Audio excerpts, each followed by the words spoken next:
CPR, COLS, compression only life saving support. It is called COLS. So basically, I would say why it is compression only life support. Let me talk about that. When I am to say there's something else we are not doing. So this is COLS is done for a patient in cardiac arrest.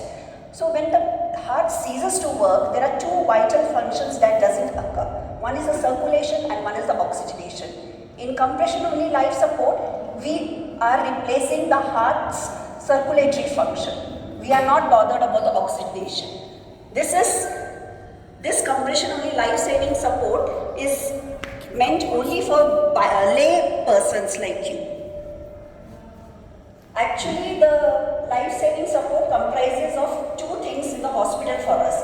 Basic life support and the advanced cardiac life support. Basic life support is meant for, again, lay persons, but they are trained to deliver the breaths also.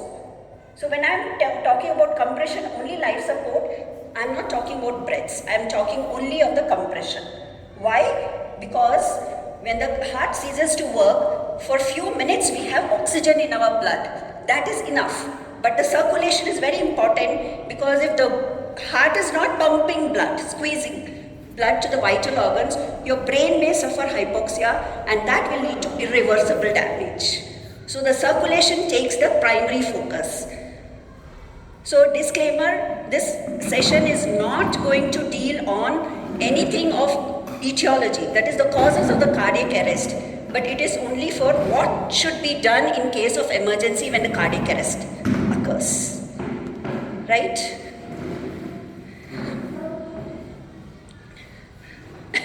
So I'll start by talking about what is sudden cardiac arrest and what is heart attack. All of you as lay person know what is heart attack. Heart attack is the basically the normal term used by lay persons for myocardial infarction, ischemia, angina. You would have heard of elderly people or even youngsters getting sudden pain anywhere in the left side, right from the jaw to the umbilicus. You would have heard, and that could go over a period of time. It is not an emergency, it's not a life-saving support that he requires, but it is just that he requires anti-anginal drugs. The victim is conscious, he is talking, he is breathing well, but in sudden cardiac arrest, the person is unconscious. You can see the difference. He is lying down, he is totally unconscious. You have seen him either collapse or you find him lying on the floor, fallen on the floor, and he is not awake, he is not conscious, he is not breathing. So that is the difference between sudden cardiac arrest and the heart attack. Eventually, heart attack, if not treated, will lead to cardiac arrest. So sudden cardiac arrest occurs, you would have heard lots in the newspapers, you would have seen videos of the person going to the gym, dancing and suddenly falling down, dropping down, right? And he would have had no comorbids, he would have not have been identified to have any cardiac dysfunction, in the sense he would not have had any history of angina, chest pain or anything. It could be a young person like any one of us here. So that is the key difference. And heart attack basically is a plumbing issue. The artery is clogged, the vessel is clogged. While in sudden cardiac arrest, it's an electrical malfunction in which there's a total power out. There's a total power shutdown. That is a plumbing issue, in the sense there's no blood flowing along the arteries to the heart. Am I clear? Yes. Yes. So this is plumbing issue, and this is electrical issue causing to mechanical failure. So the cardiac arrest is an emergency. The heart suddenly stops or cures, the patient is unconscious, and what he needs is cardiopulmonary resuscitation followed by defibrillation. But for the common man, I am going to, the ISA is told everybody has to be trained in compression only life support. So you are doing the function of the heart. You are pumping the blood to the vital organ so that the brain, the irreversible damage doesn't occur to the brain, victim's brain.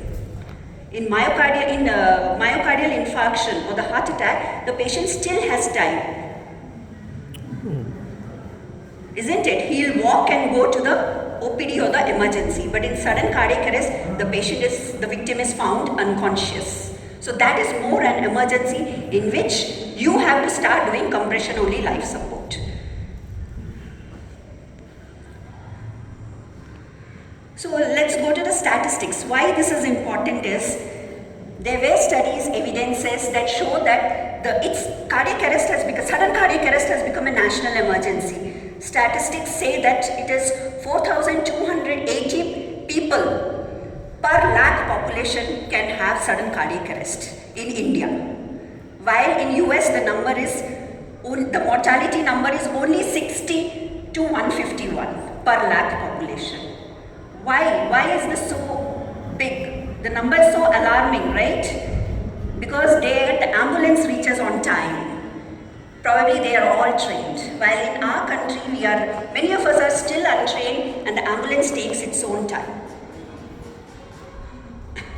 And 70% of these cardiac arrests out of hospital occur at home. It could be our loved ones.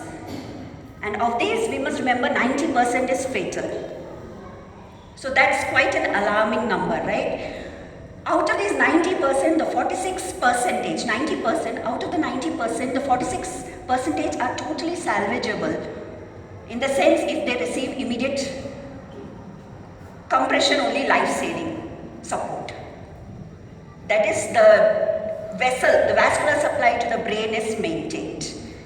And giving compression only life support can double and triple the survival rate compared to if you don't give, wait for the ambulance, wait for someone to come and give, and then so you witness somebody falling or you see somebody falling, shout for help and start compression only life support. Shout for help means tell them to call the ambulance. 108. Dial 108. And every minute counts. The survival chances drops by 7 to 10% with 1 minute of every minute of delay. So that is the emergency. And what can you do? What's the solution? Early recognition and activation. You have recognized, you are not losing time. You shout for help. Ask someone to call for 108 and immediately attend the victim. Don't leave him alone. Start compression only life. Your compressions, your hands are going to do the function of the heart. Early compression, chest compression, initiate it. So this session is going to teach you on compression only life support, how you do, what you have to do at that time. And then definitely early transfer to the medical facility. Then the doctors, the paramedics will take care of the patient. So cardiac arrest, sudden cardiac arrest can just happen without any warning. I said already the victim has no signs of cardiac, any morbidity. There's no hypertension. There may not be a history of chest pain. And he'll be a young individual. And it can occur at home, on walk and anywhere, even while sleeping. That is why each one of us, including the whole neighborhood, should be trained on what to do if you see anybody having a sudden collapsed.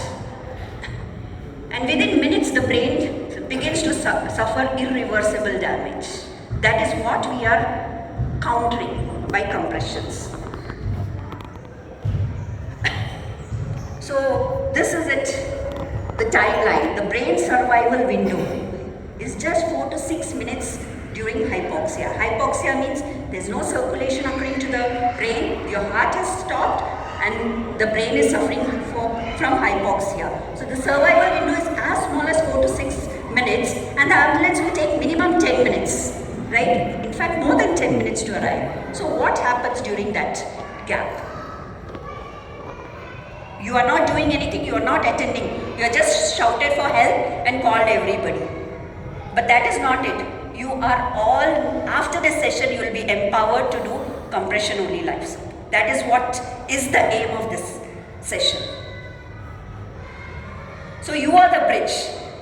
But from the time you saw the person collapse and the ambulance you have to, the paramedics will be there. They'll attend to him immediately. So till that time, you are going to act. Survival depends entirely on happens before the ambulance arrives. This is the message.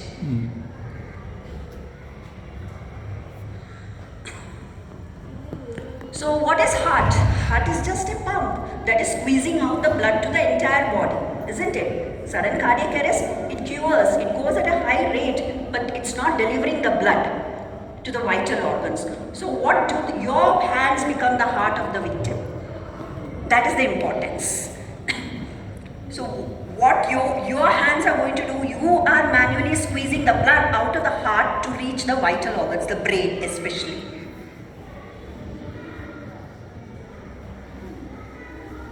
So when to start compression? How do you identify the patient is in sudden cardiac arrest?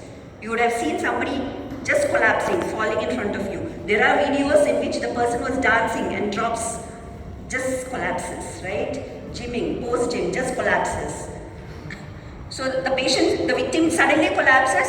Two, you go and shout out, shake him. But of course you are not going to shake him. You're tapping him vigorously to see. He's not responding. And then you are going to check. I'll show you how to do all these steps. You check the breathing. There's no breathing. You have not felt that. You are going to check the breathing by putting your hands near the nose. You're not going to feel, you may not be feeling the blast of the breath. All of us, when we breathe normally, don't we feel even when we are sleeping? Right? So when that is absent, that is sudden cardiac arrest. So you may even see the victim may be gasping. You know what gasping is? Taking long breaths. Like this. Sighing. Okay. And even snoring. We all snore. Maybe while sleeping. But the victim is not responding. How much ever you tap him, wake him up, he's not. That is why the snoring occurs is sorry. So when your muscles, when our upper respiratory tract muscles are weak, there's no stone, the tongue may fall back. So there's obstruction to the air that we are breathing in. So that is snoring, there's an obstruction. When somebody snores, whether it's in sleep also, it's because of the obstruction. The tongue is falling back and causing the sound. So if these signs are present, do not wait for anything, start compressions.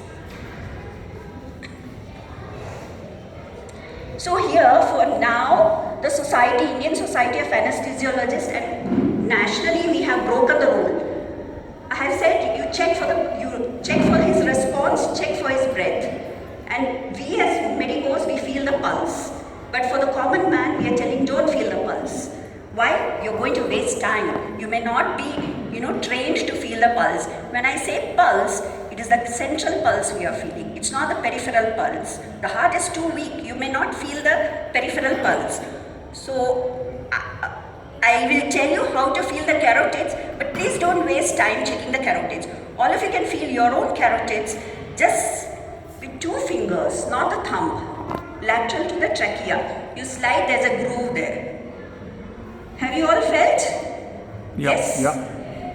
Yes. There's a valley there and you can all feel it. No, don't do simultaneously. Are you doing simultaneously? Please don't do simultaneously. Don't feel both the pulses, simultaneously. That itself can cause brain damage.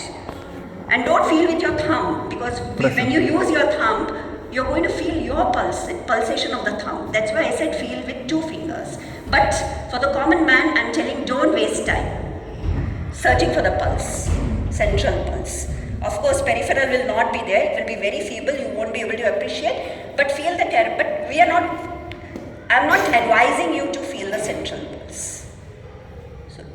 So pulse is hard to feel even for professionals sometimes, because it may be feeble, or the person has a lot of fat here, can't feel the pulse.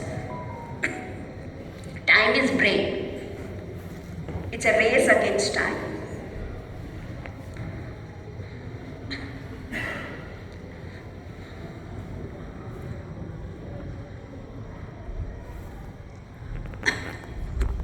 So all of us are worried, what if I'm wrong? What if I start giving compressions and it's nothing, right? So we are removing this hesitation. What is the benefit and what is the risk?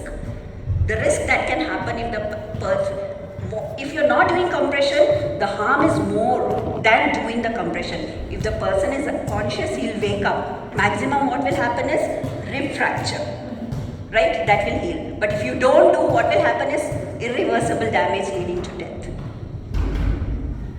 Am I clear? So that we are removing the hesitation after today's session.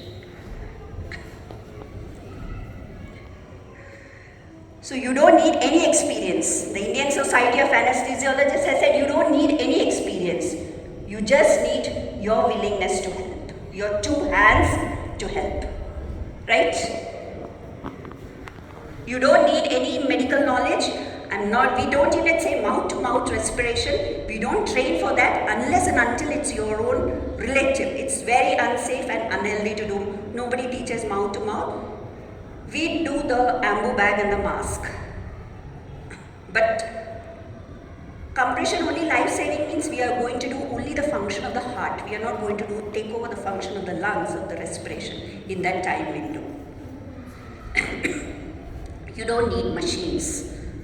When I say machines, it is a defibrillator. You would have seen defibrillators in the airports, malls, schools, nowadays gyms. That is immediately shocking the patient. That is called automatic external defibrillator. That is for the common person to use. In hospitals, we don't use AEDs. Automatic, I'll just tell a word here. It's not required, but just for knowledge, AED is something you put paddles on the patient's chest. It shows where to put anterior, posterior, the direction, left and right. It will be written, and then the machine analyzes the rhythm, ECG rhythm of the patient. You don't have to analyze, you don't have to see. So the machine itself will give voice prompts, and it will analyze and give the voice prompts, deliver the shock, how much, and that time you have to stay clear. The machine will prompt, stay clear. I'm just telling a word just for information. In case if you are interested, you can go for the AED training. So now we'll see how the technique is done. Compression only life-saving. You just have to, all of you can extend your arm like this. The left palm can go down, the heel, the right one, extended. Yeah. Okay. So this is what we are going to use. The heel of the left palm, you're going to place the correct, for the compressions to be effective, they have to be placed appropriate position. What is that appropriate position? The center of the chest, in between the nipple in males. Or you feel the center of the bone, that is called the sternum, the lower end of the sternum, xiphisternum. Place 2 fingers above the xiphisternum, and that is the point where the heel of your left palm should go, and you should start delivering. Push hard, push fast. That is it, without interruptions. I will tell, you have to lock your elbows. Because you can't be like this, you can't be like this, you can't be like this. It has to be like this. High quality CPR has certain features, what you should do. The placement, the position of the, first I said the position of the heel. Where should it be? At the center of the chest, lower part of the sternum, just 2 fingers above that. We don't waste time, just center of the chest in between the nipples. Right? 2 palms at the rate of, earlier the rate was told to be 100 to 120 per minute, but now the rate has gone to 120 per minute. Because if we say 100 to 120, definitely some will be ineffective. So 120 per minute. And you have to push hard and fast, but also you should give time for the chest to recoil back. That is very important. That is when the heart gets filled for its own blood supply. The heart is squeezing out, but the heart also needs blood, right? And that happens when the heart is relaxed. Continuous contraction of the heart is not going to help. The heart also needs blood. So the adequate recoil of the chest is very important. And the depth of your compressions should be 5 centimeters at least, but not 6 or more than that. The anteroposterior diameter, this is the anterior part of the chest, and this is the posterior. The chest should compress 1/3 the anteroposterior distance, 5 centimeters. So the rate is 120 per minute. The position I have already told, the lower part of the sternum. 2 pushes per second, Wow. right? Push fast, push hard. The elbow should be locked and allow adequate for chest to recoil.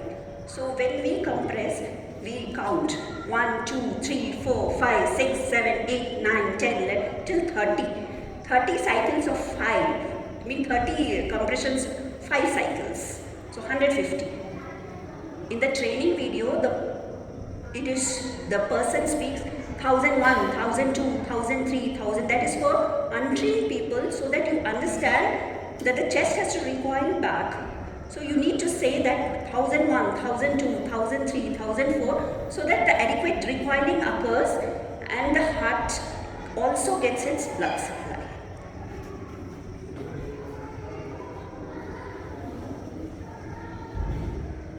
Hard, fast, and don't stop. There should be no interruptions at all. That is another one feature of high quality CPR, no interruptions at all. You may get tired, but you are supposed to give until the help arrives. There's a second person, rescuer comes for you, or the victim starts showing some signs of life. That is, start showing some movement, purposeful movement, or says verbally something, or the ambulance has arrived and the paramedics are there. You would have seen certain tech parks having the advanced life support ambulance parked in their basement. So that is it.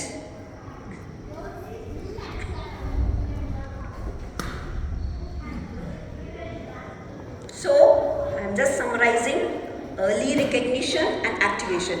Calls 10, shout for help, call 108. Ask the other person to call 108. Or the local ambulance number you are aware of. So activation is important. Don't leave him. Start compression, early chest compression and early transfer. These are the 3 things needed. I said 46% only will survive. In case the person has already got a degenerated heart, it's difficult. But we can't sit without doing anything. No, we should give everybody a chance. A young person may survive. So don't wait, don't say no, keep giving compressions. The idea is the brain. It is not that you have to squeeze the blood out of the heart for the brain. The irreversible brain damage has to be stopped. So this is for educational purpose, this is the algorithm that is given to everyone, for the layman. First thing, you have found someone unconscious. Even you would have seen in videos, first thing what you do is, as a rescuer, you are going to see whether the scene is safe for you also.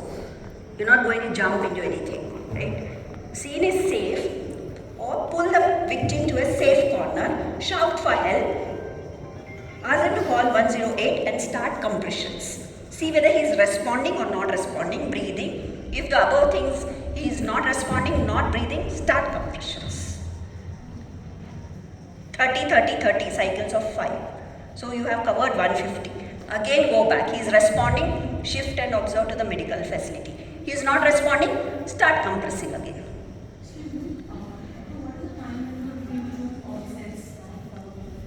No, you are not going to wait. If you have a second person, second rescuer, yes, he is going to see.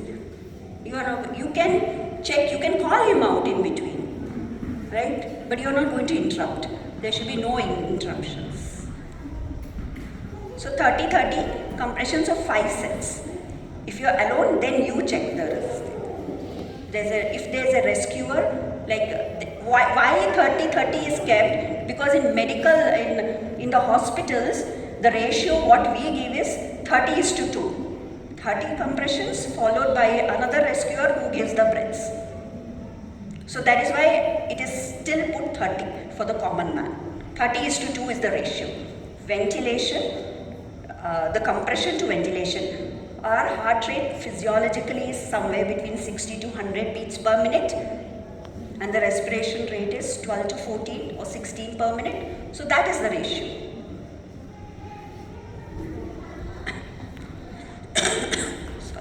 So this slide in the end summarizes it all. You can go through it. It should be 5 centimeters deep. 5 centimeters. That time we cannot measure the pressure, right? 5 the depth of the chest should go down by 5 centimeters. That's quite a bit, right? 5 centimeters it's quite a bit. 1/3 the diameter anteroposterior. That As much weight as you can. Yes, so that's what I'm going to show you the video. I mean, I'm going to demonstrate how that 5 centimeters goes. See, when we are locking the arms like this down, you're keeping the elbows straight, you're locking the elbows, and you are aligning your shoulder onto the patient's chest. So your body weight is giving the compression. It's not from your elbows that is coming. It's right from your shoulders. That is important. Because this is not going to deliver. This is not going to make it go 5 centimeters deep. We don't want it more than 6 centimeters. We don't want it 6. It is just 5. But whatever it is, deliver. Even if you are not able to deliver. It's being taught to children. So we should be able to deliver.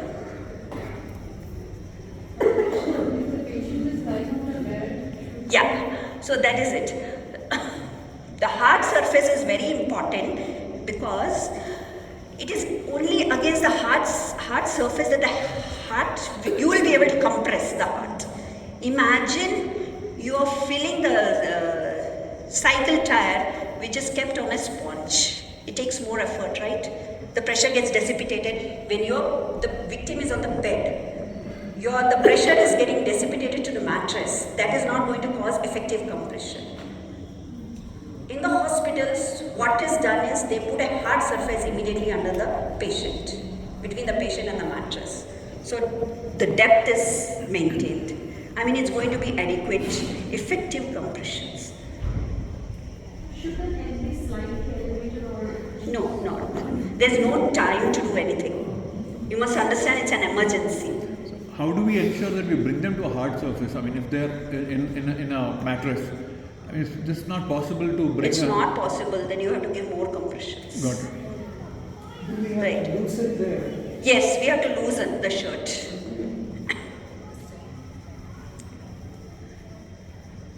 does it have to be in the bare chest necessarily, or if there are multiple layers, you just make some extra layer? What is advisable? It's advisable to remove it. You have to inspect first what is there on the chest. Some people, there are patients with people with a pacemaker. Right? There may be some injuries there. So probably that gives a rough idea. You are not you're not giving compressions on the pacemaker. Where is the physical installation of a pacemaker done? Can you explain? Yeah, you can actually feel it. It's just right under the right clavicle or the left on the top. It's never here anywhere, but you can feel it because it's subcutaneous. I mean, it's just over the chest, under the chest. You can feel it. Will there be a scar when the incision is done? Could be. There could be. Stitch mark could be there? Yeah.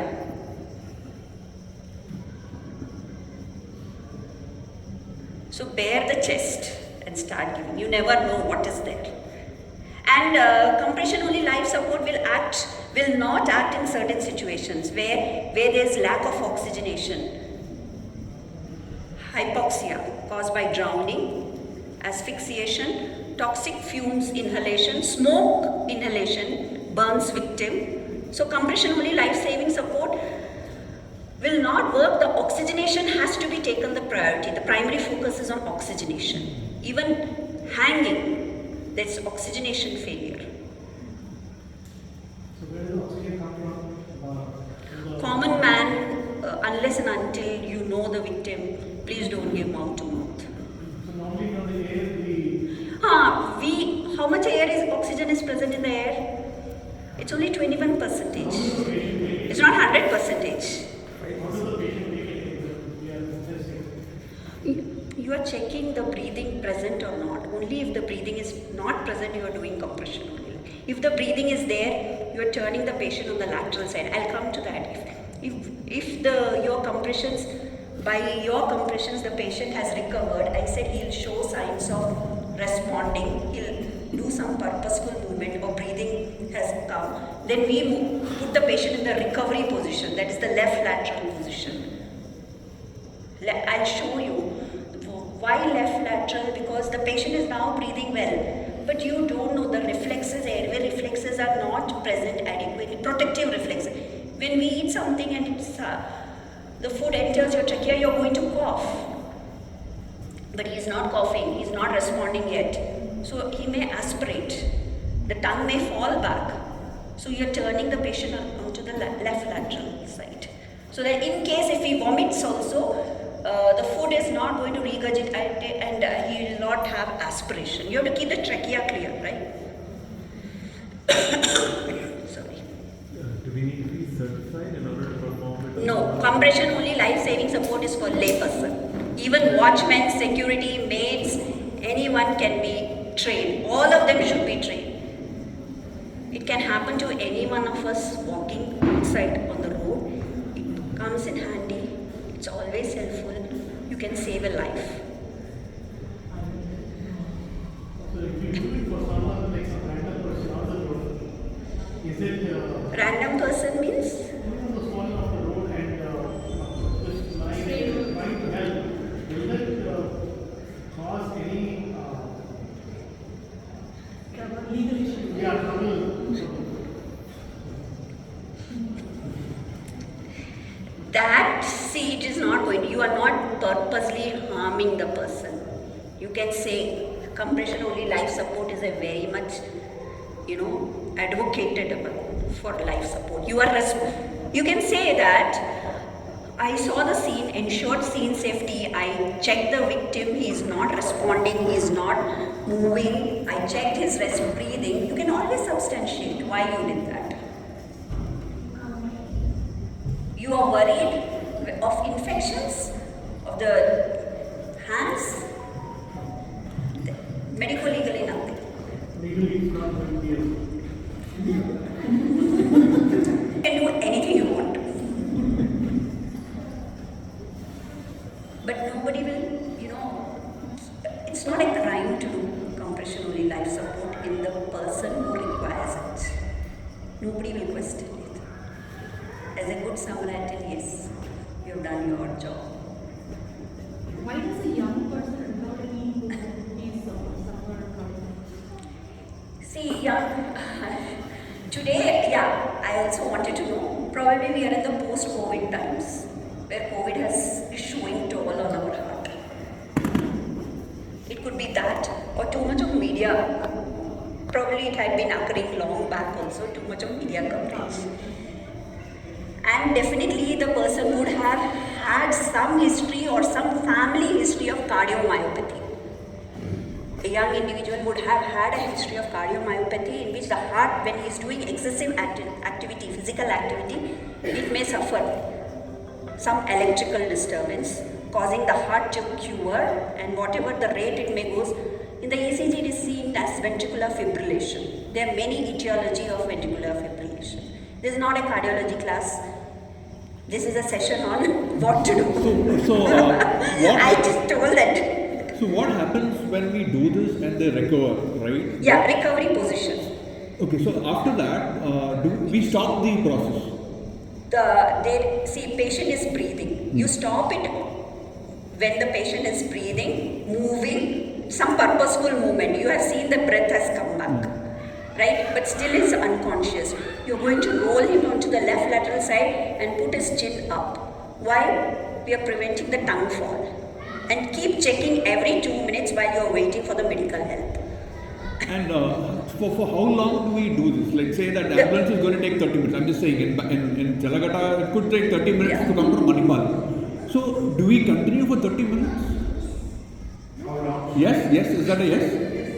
We continue? Yes, until the medical help has arrived and they have said, let's take over.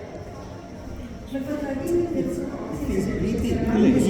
So a common man can't do anything.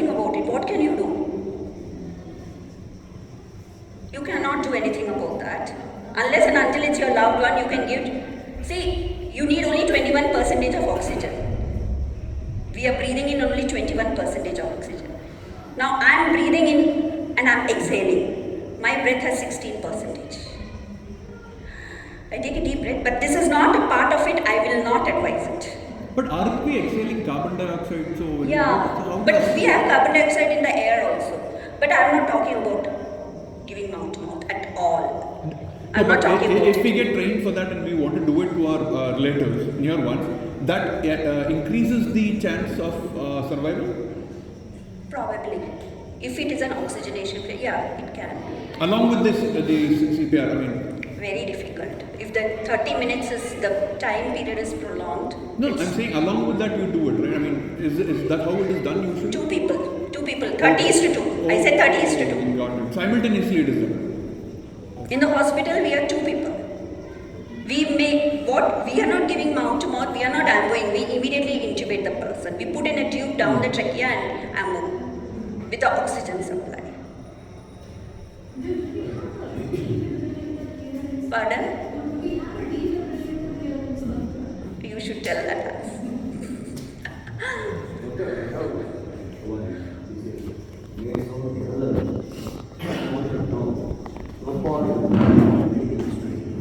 So we've seen videos of Yeah. we've seen videos of electrics. Defib. What? That That's is what. called AED, automatic external defibrillator. Okay, so that's what that is. You attach the paddles, that will analyze, the machine analyzes the ECG rhythm of the victim, and then it will give voice prompts, deliver 200 joules, stay awake, clear. You're not going to touch the patient, nobody is going near the bed, you may get shocked. So if we have that, that is better than doing this process. No, early compressions plus automatic external defibrillator. Got it. It's a combination. He's been watching the Bond movies a little bit. These days, you have, No, I've seen it happen. Yeah. Casino Royale. these days you have small oxygen delivering bottles available. Is it advisable to use this once he starts breathing? You need a mask and a seal. Yeah, mask. Connected to that small bottle. Yeah. And if you pass it, Something's better than nothing. It helps. At that time. It helps. Yeah. So can we start with the demo? Yes. Falling. You can fall when I call you, you are not responding.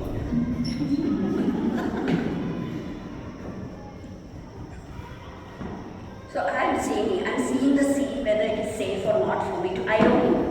There could have been a fire or there could have been anything, or he's lying on the steps, in which case I will pull him along and take him to a flat surface. Right? 2-3 people are required. And when I say I'll shout for help, please call the ambulance, 108. Please put your head down. I'll have to lift your shirt up. If you don't mind, can you lift it yourself? Okay, so I look around. The scene is safe for me to go or not to go? Yes, it is safe. I see somebody there, please call the ambulance. And I go near him, you have to close your eyes please. And I tap him on the shoulder. Hello, hello, hello, hello sir, hello, hello, hello. I'm not going to vigorously shake him because that might injure the spine. There can be a spinal injury. Then I check his respiration. There's no breaths. Then I loosen the tight clothings. Anything and everything. I'm not taking his carotids. I see the sternum. This is the lower end of the sternum, in between the nipple. This is the center of the chest, right? I keep his arm away. I'm not going to give you anything, please don't worry. Whatever side you are, I go like this. You can see my heel, the center of the chest, and I start compressing. You see the anteroposterior diameter. It has to go down only so much, 5 centimeters. This much. And I start giving compressions 30. I'm going to count. Now instead of him, I'll give it on the pillow. Have you all understood? This is the lower end of the sternum, in between the nipples, and this is my point. If you cannot see properly, you can palpate the lower end of the nipple, 2 fingers above, that is the point where you have to give. Lock your arms and go like this. Look at me. The shoulder, the elbow and my heel are in total alignment to the chest of the patient. Right? And I'm going to count, I'm not giving, I'll just show like this. This movement comes, the force comes from my shoulder. It's not coming from my elbow, right? Correct. Yeah, and the shoulder, the elbow and the heel are in total alignment to the chest of the patient. And I have to kneel down next to the patient. And he is on the hard surface, right? Can you just move a bit? 1001, 1002, 1003, 1004, 1005, 1006, 1007, 1008, still 30 I have to give. Or we count 1, 2, 3, 4, giving it adequate time for the chest to recoil. The cushion comes back, right? 30 compressions. Till 1030. Yeah, now I want you all to practice, if it is okay. On the cushion. Yeah. Yeah, you do. I'm just checking. Yeah. Start.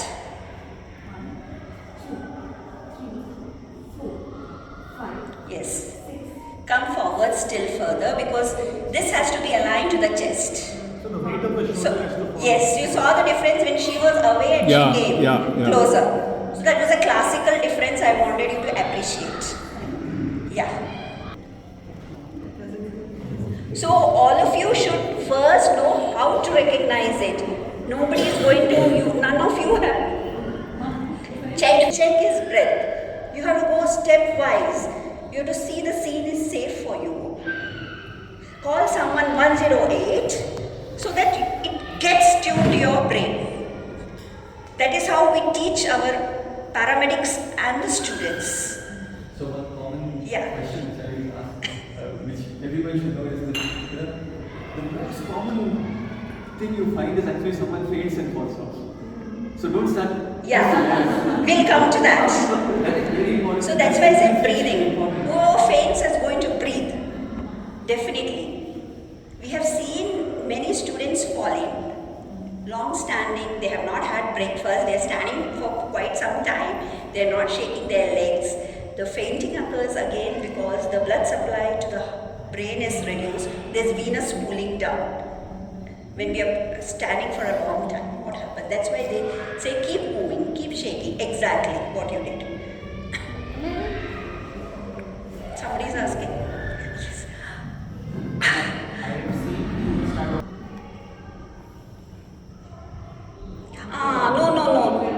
Whatever I do like this, I'm quite okay, but you can do like this. This side of the palm is always more sensitive than this side. When we are checking fever also, we check this side, right? So the blast, yes. Yeah. This side. You are this side. The body, the patient's body is this side. I think this way. The body is this way. The body is this way. Come more for yeah. Oh God. You count. 1. Yeah. 4, 5. Perfect. Yeah, you have to bend. For help. Somebody. You are tired, you can give it up. But try not to get tired. We have had residents giving for 1,000. I mean, when there's I had no clue. Yes, perfect. And very easy to do in that sense. But most patients don't revive immediately.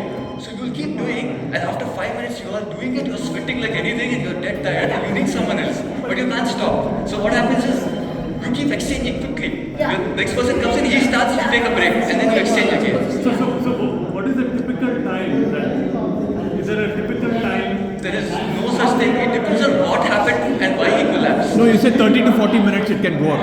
So it can go to any amount. In CPR, the whole thing is, in the hospital CPR, when you keep doing, you'll have the oxygenation in the middle. But you will keep doing it till it revives. What? So the chance of survival is 46% is what we statistics shows that it is 46%. Wow. Yes. So that's where you're going to make a difference. Because otherwise, if you don't, they will just collapse there. And we have seen that too often. Even in the hospital, we see this. You start CPR, immediately the heart comes back. So 46% is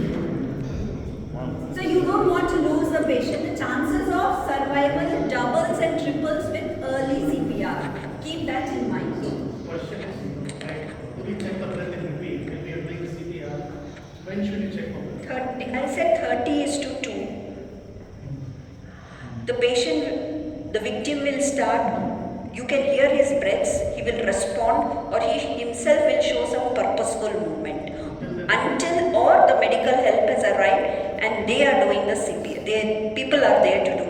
I said continuous uninterrupted CPR is also one feature of a high quality CPR. You'll suddenly see them gasp for breath. You know, Yeah. they come back. You know, you'll suddenly see them completely understand. So I said, stop it. Yeah, as soon as they. No, you have to watch. I said I will roll the patient in the lateral position in the recovery phase and still keep looking at his respiration, and every 2 minutes he is recovered. There is completely so yeah, you have to come forwards. Yeah. So they should be very perpendicular. This line should be straight with the chest. So that much force is required. Interrupted CPR. Yeah.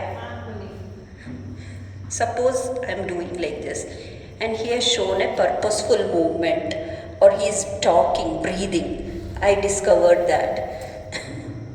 So now that is your left side. So I should come, or you lie like this. Okay.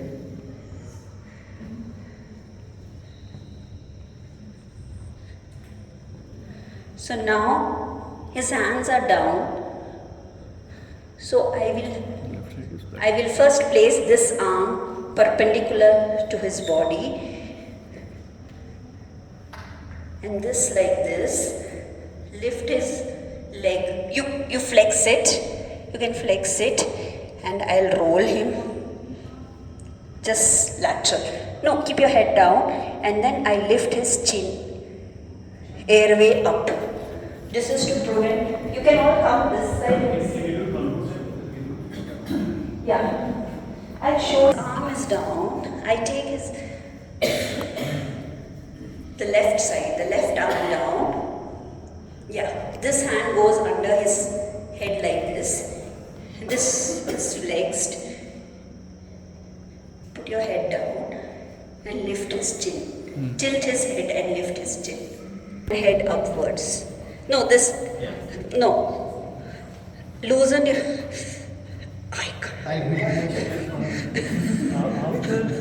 You can flex and put it.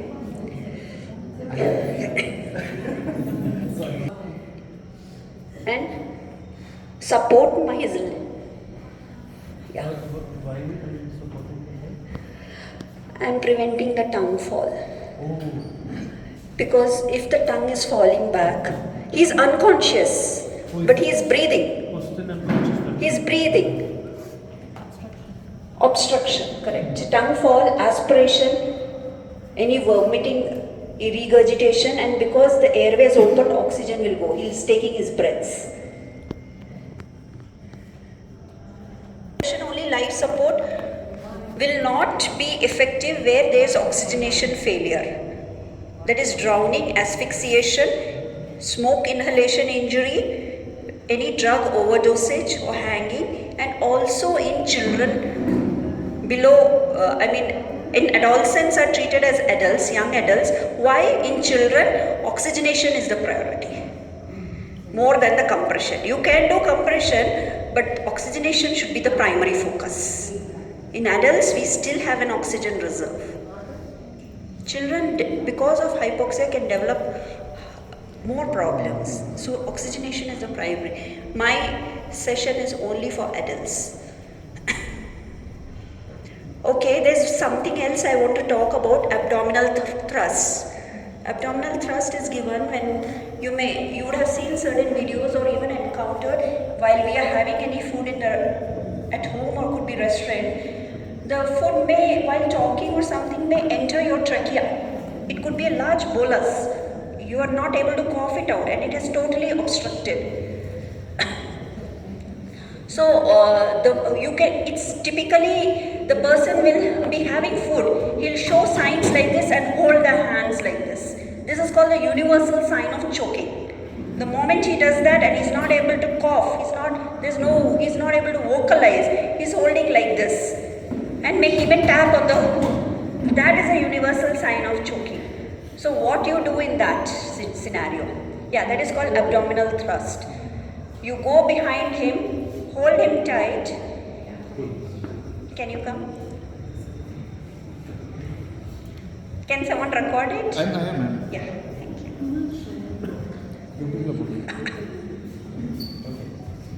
So he's coughing. He's not. So he is showing the you don't smile. So I go behind him, hold his back firmly against him, and between the sternum and the navel bone, the middle part. That is the diaphragm. So I have done. This is what the position of this thing. Left. I make a fist with the left arm, this hand, and this arm goes around it. Like, can you see the position? Yeah. The arm down. Yes, everybody gets. And he is bending. I put him down. He's choking. What do? I give an upward and inward thrust. Upward and inward thrust. Upward. I give an upward and inward thrust. You have to bend down until he expels. But it upward and inward, upward and inward, upward, and then you can hear the diaphragm. Can you expel? Upward and inward. Yeah, the diaphragm contracts and he expels the food. This is called English maneuver. Upward and inward. If it's a pardon? Yeah. If it's a kid, I'll show the video. You kneel down to the height of the kid. The back of the kid should be resting on your chest because you have to give a firm thing. And same thing. And you can, in between for the kid, you can even give shoulder taps. We recently saw in Kerala one case, I don't know if it was widely circulated in social media. A chiclet bubblegum got stuck and 4 youngsters were just saved by the same process. A 10-11-year-old girl. It was captured in the CCTV and then that has become a thing now. Yeah. So this could save life. You must keep that in mind. If you know this, please jump forward and do it. Yeah. So I'll now, so this scene while doing some work, suddenly somebody may faint. He's responding, he's breathing well, but he has already complained of lightheadedness, fainting. Normally it can happen if you have not had breakfast and you are doing some exercise or something. Susceptible individuals. So in those people, what you have to do, you are seeing, the breathing is there. He's conscious, he may say, my head is going round and round. So you have to do a leg raise. You don't have to do anything else, just raise the leg, as the picture says. Lie flat, leg raise up. Why? Because the blood, I said that there's venous pooling in the lower limb. So because of that, the circulation is maintained into the central compartment. This picture is very much, self-explanatory. Not breathing, start CPR. Airway problem, he started breathing. Now you have put him in the recovery position. You don't want the airway to be obstructed. The next picture is feeling fainting. Lie down, legs up. Don't do this lying down, leg up in a patient who was unresponsive. Why? He'll aspirate and he'll vomit and may aspirate. Only the legs are not that better. No. See, the position of the legs is more above than ideally the pillow shouldn't be there. It should be above the leg should be above. The circulation from the venous, the lower limbs has to come to the central compartment, to the heart, and then the heart will pump to the brain. So that is it. You may never need to use it, but if you ever, please don't hesitate. You can save a life. Thank you. Now we'll play the video.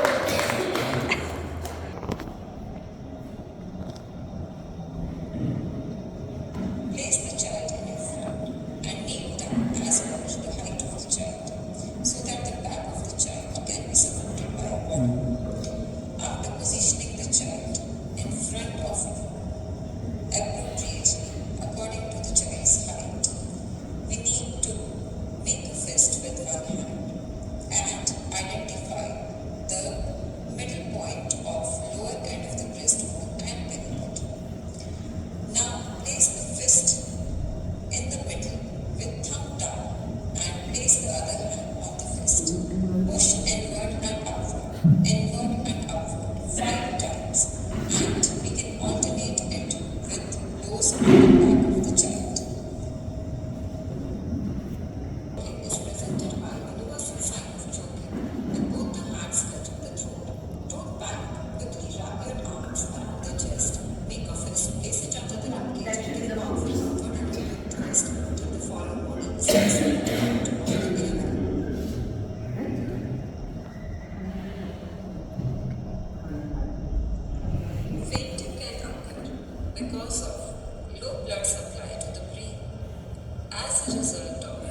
that the supply of blood to the brain improves. Now this is the emergency kit that all of us should be having: aspirin and chlorine,